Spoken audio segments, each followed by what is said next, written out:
Welcome to part 5 of The House of Hell, a fighting fantasy live read by me, iClorox. In this episode, we get totally duped by our fireplace. We learn a little bit more on how we kill the master, and we claim to be a friend of the House of Hell. So sit back and enjoy this, part 5.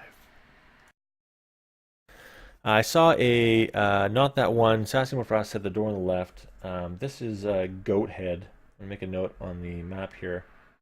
I am going to add those 3 fear points, though, because that's scary. And we're going to see, again, maximum capacity for fear. How scared can we get on this game?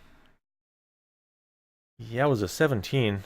Damn. All right, so we wanted to say through a door on the left, 285. All right, door on the left, 285. Which was, as we came down the stairs, described as the door on the right, which is pretty good. 285. The door is locked. You may either try the door opposite, 353, or creep back along the hallway. With 17 fear, we probably did a little bit of the former, anyways. All right, this is locked. Let's try the other door, 353.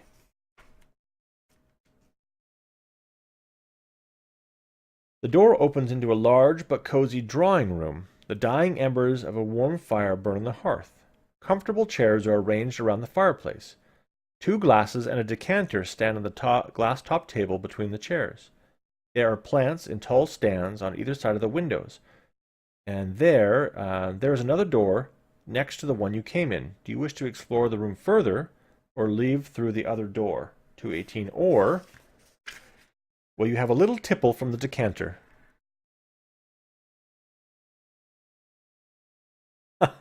All right. Do we explore the room further? Explore, leave through the other door, 218. Okay, so this is drawing room, or have a little drink. I mean, I'm sure that's the same brandy that the guy was trying to poison with us at the beginning, right? Totally. December, this is the meme of can't tell if sarcastic applies here, I think. Unless somebody else wants to come in and break that and side with December, then we're gonna try a little tipple from the decanter. Yeah, 292. Here we go. 292. 292. We got it. You pour a measure of the deep brown liquid into one of the glasses and hold it up. It looks safe enough, so you take a sip. Delicious! The brandy warms you inside. As it slips down, you may add 3 stamina points. You spy a hip flask on the shelf in one corner, and you may take some brandy with you as you wish. Now you can look around the room. Do you wish to examine the corner shelf where you found the hip flask, or the fireplace and the mantelpiece, or will you leave the drawing room? All right, cool. I stand corrected. You guys gave us some sweet stamina back. So we got 3 stam back on that. Now we're up to 10, and I would say for 3 stamina, we are probably pretty loaded at this point. I'm going to throw in our sweet bookmark and add hip flask of brandy. So do we want to explore the where that we got the hip flask, or the fireplace and mantelpiece, or just leave? Secret passage in the fireplace? I can get behind that. Search for sure. Okay, fireplace it is. 303. Ooh, it's a short trip too. A fine carriage clock sits in the center of the elaborately carved wood mantelpiece. A number of letters are jammed in behind the clock, and you reach for them. As you do so, your sleeve catches one of the carved images in the woodwork, and it moves. You lean forward to examine it. It is a small, carved demonic face which can be moved sideways. Do you wish to see what lies beyond the wooden face? Or will you read through the letters? Well, it looks like you guys detected your secret passage there, but what do we do? Keep examining that demon face? Or read through the letters? That's a tough one. You could be getting a lot of valuable information from letters, but it's a wooden demon face. Who wouldn't want to know what's there? In the face! In the face! Alright. War Pigs, you're the first responder. You get the right. 85. The little carving moves to reveal a button set in the mantelpiece behind it. You consider whether or not to press the button. As you are deep in thought, you do not notice what is happening to the fire. In the grate, the fire has come back to life. Strong flames are licking the chimney and considerable heat is being driven or given off. You feel the heat and step backwards. As you do so, two small figures leap from the fire and face you. These fire sprites are small. They come up to your knees, but their flaming bodies burn with the vigor of the fire from which they arose. They hover in the air just above the carpet, for if they touch anything, it bursts into flame. Do you wish to fight these creatures, or will you try another approach? Oh, sorry, Sassy in December. Warpigs got the choice on that one, but now you guys can all chime in. Do we try the other approach, or do we fight them? I tend to agree that, you know, if it gives you the option to try something else, we should try it. All right, 145. How will you hold off these advancing creatures? Will you pick up the brandy decanter, or will you move slowly backwards towards the window? Do we want this entire house to burn down to the ground? I mean, sure, ultimately. I would agree with that, Warpigs, that button is likely to be our secret passage at this point. But how do we deal with these guys? Do we, let the rain in, okay. Well, if the rain can get in, then we can get out. Unless it's like a special high-end Gore-Tex window. Sorry, outdoor dad jokes. Let's see. Brandy decanter, window. I think the windows burn it down. Let's burn this ember effer down. Do it. Sorry, I try not to be as salty on Sundays. Salt-free Sunday? Turn into any other stream to hear me swear like a sailor. All right. Let's pick up the brandy decanter. Oh no, it was 2 for the window. All right. I am curious though. Tell you what, we haven't done a bookmark yet. Let's 169 bookmark this thing. A feature of this stream is that we can throw in a bookmark by our little bookmark number there, our little icon. We'll come back to 169 just to see what that brandy will do to this room afterwards. But for now, let's go to the window 64. The fire sprites follow you as you back towards the window. Pretending to be terrified, you make for one of the plant pot stands and attempt to hide behind it. But when the sprites are near enough, you strike. Grabbing the large plant pot on top of the stand, you hurl the contents over the little creatures. The soil covers them and douses their flames. In an instant, they have disappeared. Turn to 375. All right. Anybody got any good plant puns for that one? 375.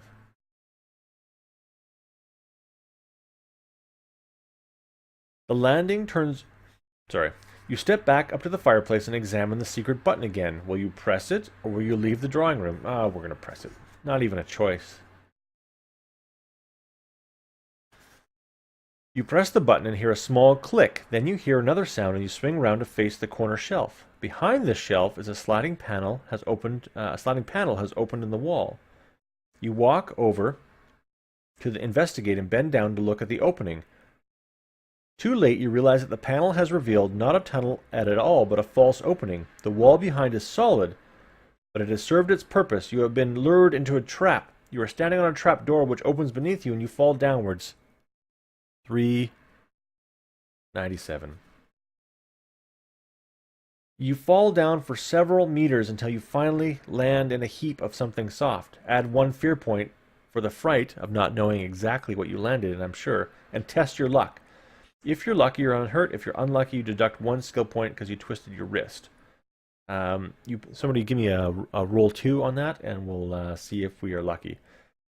You pick yourself up and verify there's no serious damage. You have landed on a mound of earth and hay, and you realize that you're in a cellar underneath the house. The room is fairly small, with one door. Outside, you can hear a shuffling noise coming closer. Will you spring behind the door to surprise whatever is approaching, or will you quickly search the room for a weapon in case you need to defend yourself? All right. All right, cool. So Warpig's got the first roll in there, which was lucky. So we are not hurt, but our luck does go down to 8. And now we want to hide behind the door or look for a weapon. And I'm going to quickly adjust our map here because this was a cellar. Let's go 6.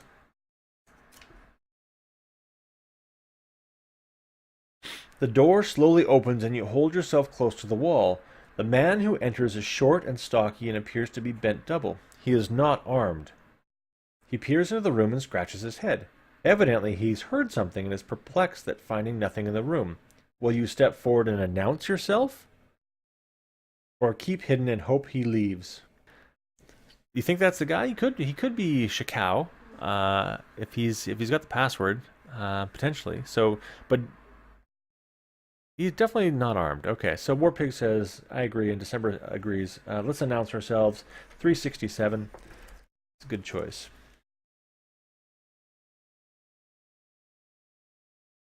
You cough lightly and step forward. The man turns toward you and jumps back, startled. Ah, see, we gave somebody else fear points. Woohoo! You apologize for frightening him and explain your situation. He eyes you suspiciously and calms down, saying, Of course I'll help you. Follow me. As he turns and walks to the door, you can see that he is not bent over double, but he has a hunched back. You follow him from the room. 210. All right, 210 it is. All right, so we don't know if this is exactly our guy or not. So we'll go 210.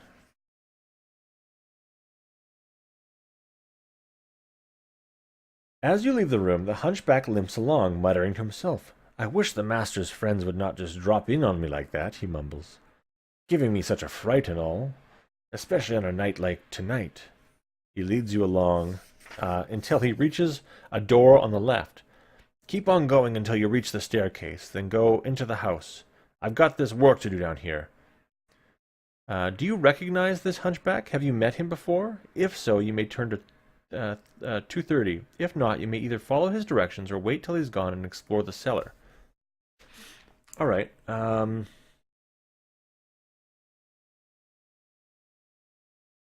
do you guys think? I don't think we've met the hunchback before. So we can't do 230, which is interesting.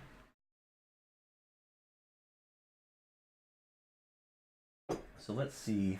Okay, so I'm going to make a quick note on our map here. Met hunchback? No. 230. I think we wait around. So December says follow. But if we go back up to the main floor, because we want to be down in the cellar, unless we want to go back up and keep exploring. All right, so we've got two things which are explore. So we've got two options. Sassy and Warpigs both say explore. So let's do that. Explore this. Wait till he's gone 166. 166. Exploring the area, you find nothing particularly unusual. You see a wooden door on the left of the passageway, which you may try by turning to 221. Or you can walk a little further up and try another door on the right-hand wall, 209. Map crazy. If you would prefer to ignore these doors and continue up the passageway, turn to 91. All right. So we got a split. Left first, other door 209. I'm going to roll a die. Even is 209. That's a 4 in that case. So we're going to do evens is 209. Break that tie. 209.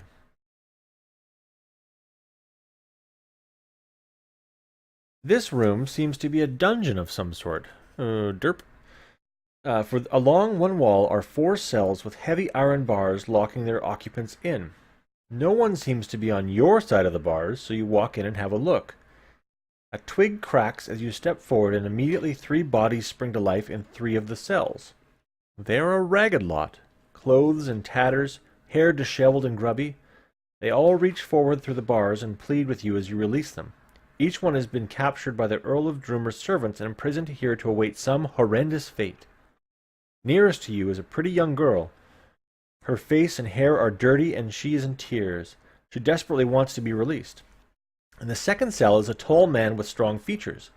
He has accepted that he is now about to die and bravely asks you to kill him now to deprive the evil Earl of his pleasure. In the third cell is a balding man in a grey gown who says nothing. Oh, the grey gown. Do you wish to help these prisoners? You may talk to one of them if you wish. If you'd like to talk to the young girl, the dark man, or the balding man, if you'd rather not to talk to any of them and walk away like a cold-hearted barbarian that you are, then you can do that as well. Now remember, the grey gown, didn't Mordana ask us? We could ask her a question about the man in the grey robe, right? We should, that's kind of a clue that we should follow up on. So, balding man in a grey gown. I want to talk to him. Sassy agrees. 363. I want to do that. 363. You step up to the balding man's cell. Do not waste your time in here, he says, for you cannot help us. Our only hope is that you can destroy the evil in this house before it destroys us. But that is unlikely because you would have to destroy the master first. He may only be killed with a crysknife, and the battle may only take place in a red room to symbolize a battle taking place in hell itself. The dining room upstairs has red walls, but it is always locked and the key is hidden behind the mirror when the ceremonies take place. If you can find the crysknife and the key, you may save the world from the devilry that is brewing within these walls. But as for us, we will all be dead before the night is out. Don't waste your time with us. You listen to his advice and consider whether you ought to leave immediately as he suggests, or whether you should talk to the others first. Damn, okay. Red room. Key behind the mirror. So dining room upstairs. Red walls. Okay, so we gotta find this is like turning into a version of the Clue game, right? It's like it's Throm in the red dining room with the crysknife. This is what all the devils play. It's Hell Clue. All right, so red dining room. All right, so we're just gonna leave. Okay, 91. Out we go. We're just following his advice. Further up the passage is another door on the right-hand wall. If you wish to try that one, is that the right entry? 91? Yep. 112. If you wish to pass it and continue down the corridor, 393. Oh man, I definitely will look at the map of this afterwards. I think we should go into. We gotta find Shaku. 112.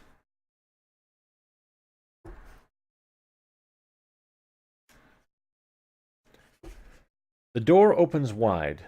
You're about to step inside, but hesitate when you see what lies within. You are entering an underground torture room. In one corner stands a formidable Iron Maiden, its deadly door standing ajar. A stretching rack is in the center of the room. Hanging from the ceiling along the left-hand wall are two cages. One is just about large enough for a man to crouch in, and the other will allow a man to stand up but not move about. A shiver runs down your spine. Suddenly, two pairs of hands grab your wrists and you're shoved forward in the room. From behind the door stands a broad-shouldered man with powerful arms. He is dressed in a leather apron and trousers and wears a patch across his left eye. "So," he exclaims, "and who do we have here trespassing in our house? Come on, speak up. Have you lost your tongue? What will your answer be? Will you tell him you're trying to find a way out, and will be happy to leave straight away, or you claim to be one of the master's friends?" Turn to 16. Torture room. Let me show you the illustration here.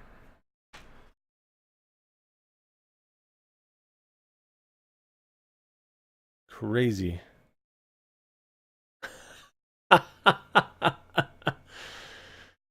51 Shades of Grey.